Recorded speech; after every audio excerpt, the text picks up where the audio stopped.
Starting my leg workout with leg curl movement allows me to activate my hamstrings, so I can use them more effectively on squats, for example. I also highly recommend starting your exercise with either lying or seated leg curls if you lack of hamstrings development. If you have any issues engaging your hamstrings at the bottom, just move the weight few inches on the start, then slowly bring your feet as close to your glutes as possible. Always start by squeezing your hamstrings and bring them as far as you can using the same tempo on the entire range of motion. A lot of times I see people start by exploding the weight up. This is because then you are often strongest the few inches from the bottom. This is a huge mistake and can lead to injuries.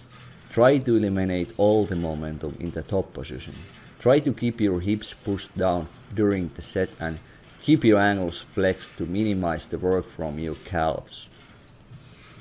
When I can't get any full reps anymore, I used to continue the exercise by doing partials from the bottom. I do as many as I can. This is a great way to really blast my hamstrings from full stretch to halfway up.